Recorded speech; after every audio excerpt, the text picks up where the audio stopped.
नमस्कार, मैं हूं कविता सिंह। बात करेंगे देश की राजधानी दिल्ली की, जहां पर कोरोना की तूफानी रफ्तार लोगों को बेहद डरा रही है।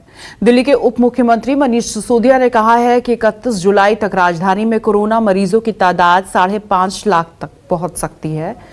तब दिल्ली को 80,000 बेड की जरूरत पड़ सकती है। ऐसे में सवाल ये उठता है कि अगर कोरोना मरीजों की यही रफ्तार रही तो दिल्ली के कोरोना मरीजों का इलाज कैसे हो पाएगा? कहां से आएंगे दिल्ली में मरीजों के लिए इतने सारे बेड्स? देश के सियासतदान कोरोना से निपटने के उपायों की जगह अब सियासी तीरंदाजी में व्यस्त नजर आ रहे हैं। ऐसे में आम दिल्ली वासी के लिए कौन खड़ा नजर आ रहा है? देखिए रिपोर्ट।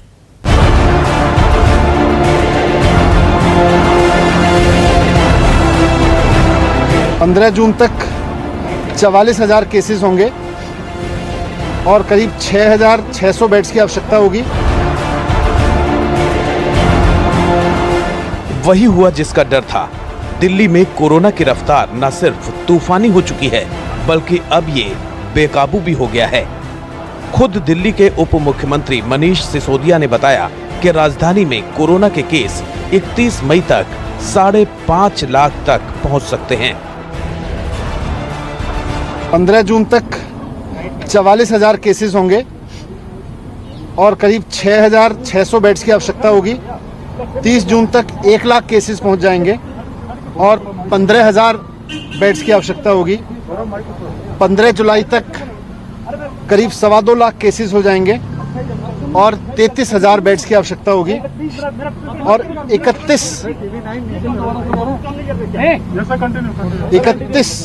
31 जुलाई तक करीब 5.5 लाख केस पहुंच जाएंगे दिल्ली में। फिलहाल दिल्ली में 12.6 दिन में कोरोना केस डबल हो रहे हैं। कोरोना के कम्युनिटी स्प्रेड के खतरे को लेकर उपराज्यपाल अनिल बैजल की अगुवाई में दिल्ली डिजास्टर मैनेजमेंट अथॉरिटी की बैठक हुई। दिल्ली के स्वास्थ्य मंत्री सत्येंद्र जैन ने कहा कि ये कम्युनिटी स्प्रेड है, लेकिन इसे तब कम्युनिटी स्प्रेड माना जाएगा जब केंद्र सरकार इसकी घोषणा करेगी। दिल्ली के अंदर अब हम टेक्निकलिटी में ना जाएं, और कल एम्स के डायरेक्टर ने खुद कहा था कि दिल्ली के कंटेनमेंट जोन्स में कम्युनिटी स्प्रेड है, परंतु क्योंकि टेक्निकल इशू है और इसके बारे में फैसला केंद्र सरकार ही कर सकती है, वही बता सकते हैं कि कम्युनिटी स्प्रेड है या नहीं। हम तो कैसे स्प्रेड है, हम तो ये कह सकते हैं भाई स्प्रेड है, दिल्ली में बढ़ रहा है, बहुत तेजी से बढ़ रहा है। अब उसका वर्ड जो कम्युनिटी स्प्रेड वर्ड यूज करने की अधिकार तो केंद्र सरकार के पास, वही बता पाएगा। मतलब दिल्ली पर बड़ा खतरा मंडरा रहा है। दिल्ली सरकार अच्छी तरह समझ रही है कि अगर कोरोना मरीजों की रफ्तार बढ़ती गई तो मौजूदा इंतजाम ऊंट के मुंह में जीरा साबित हो सकते हैं। ये समझना भी जरूरी है कि दिल्ली के अस्पतालों में कितने बेड हैं। मुख्यमंत्री अरविंद केजरीवाल के मुताबिक दिल्ली सरकार के अस्पतालों में 10,000 बेड हैं। केंद्र सरकार के पास दिल्ली में 10,000 बेड हैं। राजधानी दिल्ली में केंद्र सरकार के 4 बड़े अस्पताल हैं: एम्स, सफदरजंग अस्पताल, राम मनोहर लोहिया अस्पताल, लेडी हार्डिंग अस्पताल। इतना ही नहीं, सेना का R&R अस्पताल भी है। इसके अलावा केंद्र सरकार के पास कई डिस्पेंसरी भी हैं। देश भर में केंद्र सरकार के पास करीब 3 लाख बेड मौजूद हैं। देश और देश की राजधानी दिल्ली में जिस रफ्तार से कोरोना का संक्रमण बढ़ रहा है, अब उसी रफ्तार से दिल्ली में सियासत भी तेज हो गई है। दिल्ली के डिप्टी सीएम मनीष सिसोदिया ने कहा कि आने वाले दिनों में दिल्ली की हालत काफी खराब होने वाली है, क्योंकि यहाँ पर 5.5 लाख से ज्यादा लोगों का संक्रमण हो सकता है और साथ ही साथ 80,000 से ज्यादा बेड की जरूरत पड़ेगी। ऐसे में सवाल ये है कि क्या डराना सही है या फिर उबारना जरूरी है?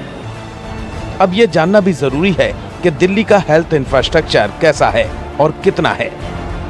दिल्ली में 1,298 डिस्पेंसरी, 1,160 नर्सिंग होम्स, 230 प्रसूति घर, 178 स्पेशल क्लिनिक, 88 अस्पताल, 17 मेडिकल कॉलेज हैं, जिसमें से 37 दिल्ली सरकार के अस्पताल हैं। अब ये जानना भी जरूरी है कि फिलहाल दिल्ली में कोरोना मरीजों के लिए किस अस्पताल में कितने बेड आरक्षित रखे गए हैं। एम्स में 720 बेड और ट्रामा सेंटर में 250, राम मनोहर लोहिया अस्पताल में 212, जिसमें आईसीयू के 28 बेड भी शामिल हैं। सफदरजंग अस्पताल में 850 bed, Lady Hardinge Medical College में 240 बेड, LNJP अस्पताल में 2010 बेड, मैक्स साकेत में 200 बेड, सर गंगाराम अस्पताल में 508 बेड, मूलचंद अस्पताल में 140 बेड, महादुर्गा चैरिटेबल ट्रस्ट में 100 बेड, सरोज अस्पताल में 154 बेड, बत्रा अस्पताल में 99 बेड, मैक्स पटपड़गंज में 80 बेड, बालकराम अस्पताल में 93 बेड, सेंट स्टीफन अस्पताल में 135 बेड हैं। दिल्ली सरकार के मुताबिक राजधानी में केंद्र और राज्य सरकार के अस्पतालों को मिलाकर कुल 20,000 बेड हैं। ऐसे में अगर मनीष सिसोदिया के अनुमान पर गौर करें तो 30 जून तक 1 लाख केस हो सकते हैं। तब दिल्ली में 15,000 बेड की जरूरत होगी। केंद्र और राज्य सरकार दोनों के अस्पताल पूरी क्षमता के साथ सिर्फ दिल्ली के कोरोना मरीजों का इलाज कर सकेंगे, लेकिन 15 जुलाई को जब 33,000 बेड की जरूरत होगी तो करीब 13,000 बेड की कमी होगी। 31 जुलाई तक 60,000 से ज्यादा बेड की कमी हो सकती है। देश की राजधानी में भी कोरोना मरीजों को इलाज मिलना आसान नहीं होगा। दिल्ली सरकार बड़े खतरे को पहले से भांप रही थी, इसीलिए दिल्ली सरकार ने राजधानी में सिर्फ दिल्ली के लोगों का इलाज कराने का फैसला लिया था, लेकिन दिल्ली सरकार के इस फैसले को उपराज्यपाल ने पलट दिया था। दिल्ली की कैबिनेट ने निर्णय लिया था कि अभी कुछ समय तक, जब तक कोविड की परेशानी है, आगे आने वाले समय में जब 15,000 बेड्स की आवश्यकता होगी, 33,000 बेड्स की आवश्यकता होगी, 80,000 बेड्स की आवश्यकता होगी जुलाई के एंड तक, तो इनको दिल्ली के जो आज लोग दिल्ली में रह रहे हैं उनके लिए ही मैनेज करके रिजर्व रखा जाए, उनके लिए ही सीमित रखा जाए। लेकिन कल एलजी साहब ने उस फैसले को पलट दिया था। एलजी साहब ने जो कल फैसला लिया कि दिल्ली के हॉस्पिटल्स को सबके लिए खोला जाए, उससे दिल्ली के जो लोग अब दिल्ली में रह रहे हैं उनके लिए बड़ा संकट पैदा हो गया है। हमने एसडीएमए की मीटिंग में ये मुद्दा उठाया था, एलजी साहब ने उस पर सहमति नहीं जताई। अब उसकी जिम्मेदारी कौन लेगा? अब दिल्ली के अस्पतालों में सभी लोगों का इलाज होगा, यानी बाहर से आने वाले भी जगह खाली होने पर दिल्ली के सरकारी अस्पतालों में इलाज करा सकेंगे। तो सीएम अरविंद केजरीवाल ने लिखा कि एलजी साहब के आदेश ने दिल्ली के लोगों के लिए बहुत बड़ी समस्या और चुनौती पैदा कर दी है। देश भर से आने वाले लोगों के लिए कोरोना महामारी के दौरान इलाज का इंतजाम करना बड़ी चुनौती है। शायद भगवान की मर्जी है कि हम पूरे देश के लोगों की सेवा करें। हम सबके इलाज का इंतजाम करने की कोशिश करेंगे। एक ओर दिल्ली में कोरोना की तूफानी रफ्तार तो दूसरी ओर धुआंधार सियासी तीरंदाजी शुरू हो गई। प्रधानमंत्री जी ने आह्वान किया था कि पूरे देश को मिलकर इस बीमारी से, इस महासंकट से निपटना है। लेकिन भारतीय जनता पार्टी क्या कर रही है? इस महामारी के दौरान, इस महासंकट के दौरान एक ओछी राजनीति कर रही है। दिल्ली में इलाज के प्रबंधन से संबंधी एक फैसला अरविंद केजरीवाल जी ने लिया। भारतीय जनता पार्टी ने उस फैसले को बदलवा दिया, सिर्फ और सिर्फ अपनी राजनीति करने के चक्कर में। आज पूरी दिल्ली के लोगों का जीवन संकट में डाल दिया बीजेपी ने। इस तरह से दिल्ली के लोगों को तकलीफ हो रही है, दिल्ली के लोग परेशान हैं और सरकार अपना रोल सही से नहीं निभा रही है। अपनी जिम्मेदारियों को दूसरी तरफ डाल रहे हैं, जिम्मेदारियों से भाग रहे हैं। ये सारे मुद्दे हैं। दिल्ली को बचाना है कोरोना से और दिल्ली में लोगों का सही तरीके से इलाज हो। दिल्ली अपने इंफ्रास्ट्रक्चर को बढ़ाए, दिल्ली सरकार। बड़े दुख की बात है कि दिल्ली के अंदर जहां पर एक तरफ दिल्ली के मरीज अस्पताल दर दर भटक रहे हैं, उनको अस्पताल में जगह नहीं मिल रही, वहां पर दिल्ली के अंदर अस्पताल के बेड्स खाली पड़े हुए हैं। दिल्ली सरकार के खुद के 4400 डेडिकेटेड बेड्स में से 70% बेड्स उनके वेकेंट हैं, खाली हैं। कोई उनके अंदर किसी मरीज को नहीं डाल रहे और मरीज दर दर भटक रहे हैं। दिल्ली जो है एकमात्र ऐसा शहर है जहां 57,000 हॉस्पिटल बेड्स हैं। हमारे केंद्र सरकार के 16,700 हॉस्पिटल बेड्स केंद्र सरकार और एमसीडी के पास हैं। उसमें से सिर्फ 1500 बेड्स इन्होंने कोविड के लिए डेडिकेट और तैयारी करी है। एक ओर दिल्ली के लोग खौफ के साए में जी रहे हैं तो दूसरी ओर कोरोना पर सियासत भी तूफानी रफ्तार से हो रही है। ऐसे में दिल्ली वाले सोच रहे हैं कि जुलाई में उनका क्या होगा। दिल्ली से पल्लवी झा के साथ ब्यूरो रिपोर्ट, न्यूज़ 24। इस बीच आपको बता दें, कोरोना काल में अब रुकी हुई परीक्षाएं भी फिर से शुरू हो गई है। मध्य प्रदेश में क्लास 12वीं बोर्ड के बच्चे पेपर्स की परीक्षा आज से शुरू हो गई है। तो 11 तारीख को देश के सबसे नामी मेडिकल संस्थान एम्स का भी ऑनलाइन इम्तिहान लिया जाएगा।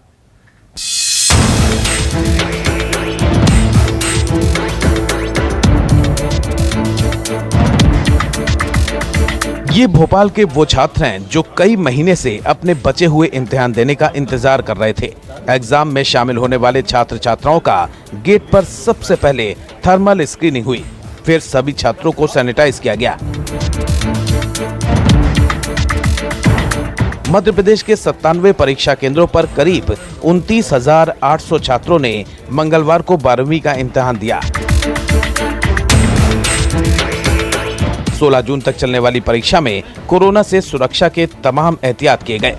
प्रिकॉशंस ऐसे जो हम नॉर्मली अभी तक 2-3 मंथ से हम अप्लाई करते आ रहे हैं, ग्लव्स पहनो, मास्क पहनो, सैनिटाइज़र का यूज़ करो, एंड हमने यहाँ पे जिगजैग एंड अल्टरनेट में बच्चों का सिटिंग अरेंजमेंट किया है, जिससे कि मतलब ज़्यादा मतलब एक गैदरिंग ना लगे और मतलब बहुत थोड़ा सा डिस्टेंस मेंटेन किया है उनके बीच में। सेंटर में सारी व्यवस्थाएं हैं, कोविड को बचाव के लिए जो भी निर्देश आए हैं शासन के द्वारा वो सारे किए गए हैं। यहाँ पे टीचर्स के लिए कुछ आपने अलग से? टीचर्स भी अपने सारे मास्क लगाए हुए हैं, हैंड ग्लव्स पहने हुए हैं, सैनिटाइजर है, सब यहाँ व्यवस्था भी की गई। हर बच्चे का हाथ सैनिटाइज करवाया जा रहा है, टीचर भी कर रहे हैं।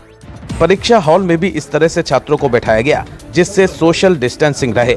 ज्यादातर छात्र इम्तिहान को लेकर थोड़े मायूस हैं, क्योंकि पिछले कई महीने के इंतजार के चलते उनकी पढ़ाई की रफ्तार टूट गई है। उन छात्रों को भी परीक्षा देने की इजाजत दी गई है जो कंटेनमेंट एरिया में रहते हैं।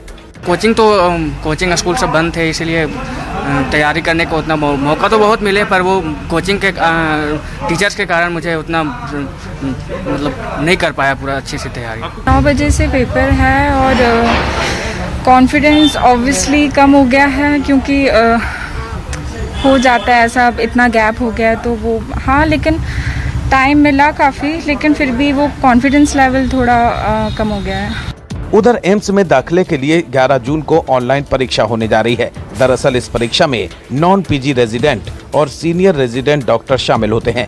यूपी में भी कई डॉक्टर्स परीक्षा में शामिल होने की तैयारी कर रहे थे, लेकिन कोविड मरीजों का इलाज और क्वारंटीन पूरा करने के बाद परीक्षा में शामिल होना उनके लिए मुश्किल साबित हो रहा है। लखनऊ के किंग जॉर्ज मेडिकल यूनिवर्सिटी ने परीक्षा की तैयारी कर रहे डॉक्टरों को 14 दिन पहले ही कोविड मरीजों के इलाज से हटा दिया था और अब वो अपना क्वारंटीन पूरा कर चुके हैं। चिकित्सकों की तो परीक्षा प्रतिदिन होती है पूरे जीवन में, क्योंकि हर मरीज उनके लिए परीक्षा होता है। और चिकित्सा में जो हमारे ट्रेनिंग होती है डॉक्टर्स की, MBBS हो या MD MS हो, तो उसमें जो क्लिनिकल ब्रांचेज हैं उसमें तो पेशेंट्स के ऊपर जितना काम करते हैं वही उनका अनुभव, उनकी ट्रेनिंग होती है और वही उनके परीक्षा का विषय भी मुख्य रूप से होता है।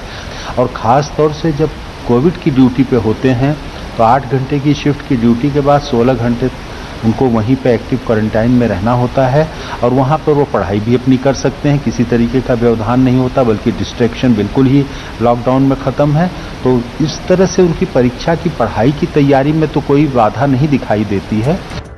हालांकि हर डॉक्टर को ये मौका नहीं मिल पाया। बहुत से ऐसे भी हैं जो अभी भी कोविड मरीजों के इलाज में लगे हैं और कुछ अभी भी क्वारंटीन में हैं। जिनको मौका मिल गया वो खुद को खुशकिस्मत मान रहे हैं। सरकार भी एम्स की परीक्षा को लेकर तैयारियों में जुट गई है। परीक्षा के सभी सेंटर्स पर पहले से ही सुरक्षा के सारे इंतजाम कर लिए गए हैं। बहरहाल डॉक्टरों के लिए ये चुनौती का वक्त है। कोविड मरीजों का इलाज और फिर क्वारंटीन के बाद परीक्षा का दबाव है। ऐसे में वरिष्ठ सहयोगी परीक्षा देने जा रहे डॉक्टरों का हौसला बढ़ा रहे हैं। कोविड मरीजों का इलाज कर रहे डॉक्टर्स के लिए एक बड़ी समस्या थी कि आखिर 11 जून को एम्स की होने वाली ऑनलाइन परीक्षा में वो कैसे भाग लें। लेकिन लखनऊ की किंग जॉर्ज मेडिकल यूनिवर्सिटी ने इसके लिए पहले से तैयारी कर रखी थी।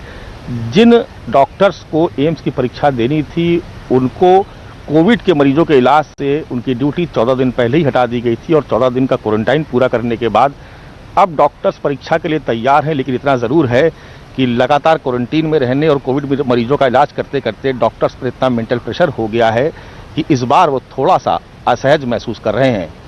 कैमरा पर्सन संजीव गुसाई के साथ मानव श्रीवास्तव, लखनऊ, न्यूज़ 24।